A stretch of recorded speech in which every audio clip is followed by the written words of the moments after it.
So if you missed the news over the weekend, it looks like the Nintendo Switch may have been hacked, or at least that's what a lot of people believe happened. So what's actually happening here is there are a couple hackers or modifiers or homebrewers, whatever you want to call them, that generally go in and they will try to exploit a system so that it can run custom firmware or homebrew or anything like that. So what happened was the person or the hacker, modifier, whatever you call them, the person that does the iOS hacking that does custom firmware for it, at least hacked it, they managed to run their program, the software that modifies iOS so we can do things like load, let's say, Jailbreak Me or anything like that on there.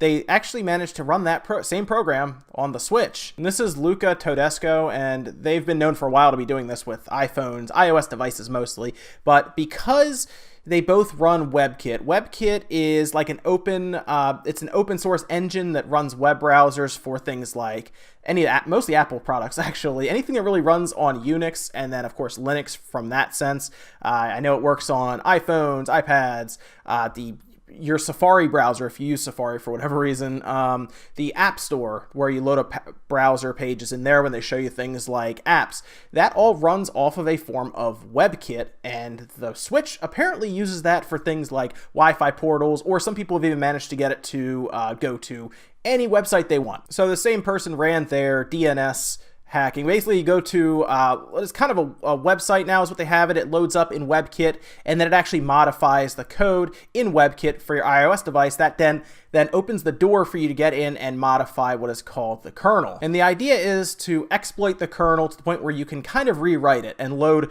what most people enjoy, which is custom firmware. Remember, it got real big on the PSP. I'm sure if you had a PSP, you either thought about it or you modified it because it was an awesome device to hack and then load whatever you want on it, but you have to exploit the kernel. Now, if you've used any kind of computer stuff before, or let's say you use a MacBook and you maybe get a kernel panic, well, the kernel is the core of a computer's operating system. So it's like at the center of your operating system. It's running everything. And the idea is to exploit it so that you can kind of slide some code in there that then lets you do things like load a custom firmware to do things like piracy, unfortunately, which is very popular with the modding community. Obviously, a lot of people do this so that they don't have to buy games, but the people who usually modify and exploit these things, they don't usually do it because of that.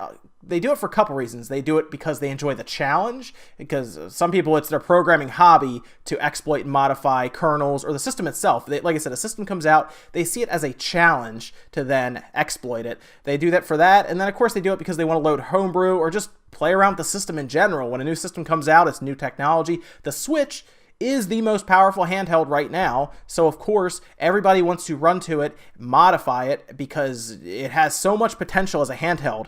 It is obscene. I mean, you could probably load all kinds of stuff on there. It can definitely run its own form of, say, Linux. I'm sure it can, but there's a lot of stuff you can do with it, and really you open it up to a world of possibilities if they can exploit this kernel. But that's where it gets interesting. See, what they've done here is they have used the browser to run this exploit that is usually set up for iOS. Unfortunately, they don't know anything really about the kernel. Now, they have been, for at least the past week or so, because I've been keeping up on some of their Twitters, the Pluto is one, and there's a couple others, they've been trying to figure out what's going on with the kernel. They've managed to dump the NAND so they can kind of start reverse engineering it and figuring it out. So far, they've figured out that it seems to be kind of a derivative or rewrite of the 3DS's operating system. So it is technically like its own custom firmware, which is very interesting to see, because a lot of people thought it was heavily just based off of FreeBSD, and it is at least mentioned in the credits, but from what these people are saying, it's a rewrite of the 3DS's operating system. So they've already figured that out, and this is moving along quick. So even though we're not there yet, because we don't have a kernel exploit. Now, the moment you hear that there's a kernel exploit out for the Switch, that means there's going to be custom firmware. That means they figured it out. But until that time, it's not hacked yet. Not in the sense that you may think, like, oh, that means that I can get a game, I can dump it, and then I can load it on the system and not buy the game. It's not to that point yet. And I will tell you, anytime they figure out an exploit in the kernel, Nintendo is going to be on top of it, and there will be an update. So let's say you bought a Switch and you bought it for the sole purpose of it being hacked for whatever reason. Again, it's not my business. Maybe that's what you want.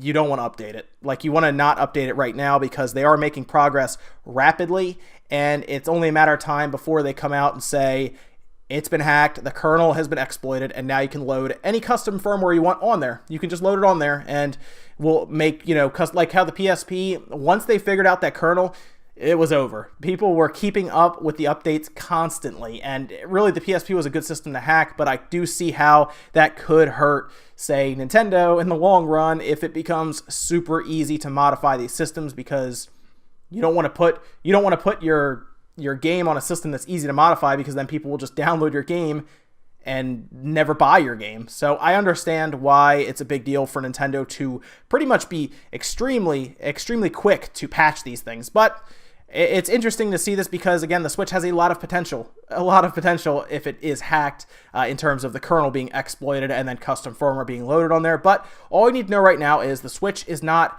modified or soft modded in the traditional sense. All they have done is shown that there is a way to load exploits through WebKit.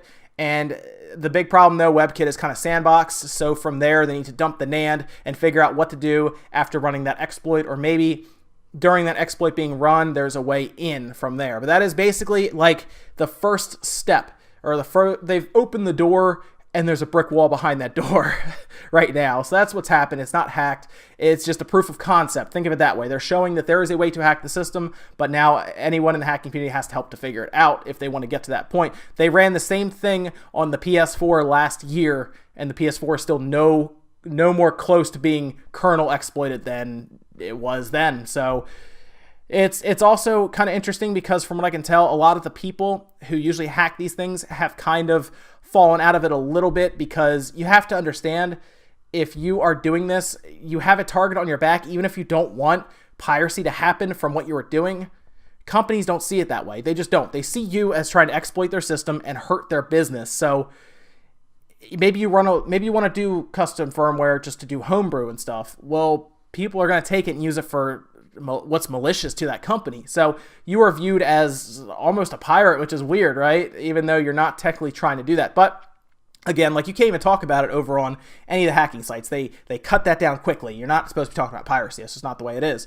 And I understand that, because it is technically wrong. There are a lot of people who work on these games. Their livelihood depends on these games selling, because they spend sometimes years on some of these games. I mean, Zelda, was 4 years, more than that? And that's a lot of money invested by Nintendo to build this game. It's good that the game worked out, and it was great because it's worth the money, but maybe there are games that an indie company spends years of their life and they put out for $20, and then somebody just goes and downloads it and loads it onto their system. That kind of stings if you're on the other end, so I get that. But just know right now, it's not hacked in the traditional sense. We're still waiting for that. I will let you guys know if there is an exploit at all, and we'll kind of go from there. So far, we know that the operating system, at least underlying operating system, is a custom version of the 3DS. But from there, guys, we'll just wait and see what happens with this hacking. So no, it's not there yet. Just keep an eye out, because I'm sure when it happens, it will be everywhere. So the NAND has already been dumped. They pulled stuff out of the little remember that little card that I pulled out that was just attached to the system? They figured out the pinout already. They already pulled it, and they're just combing through it right now to figure out a way in. So I'll let you guys know if anything else happens. But until then, guys, I will see you tomorrow morning for Newswave.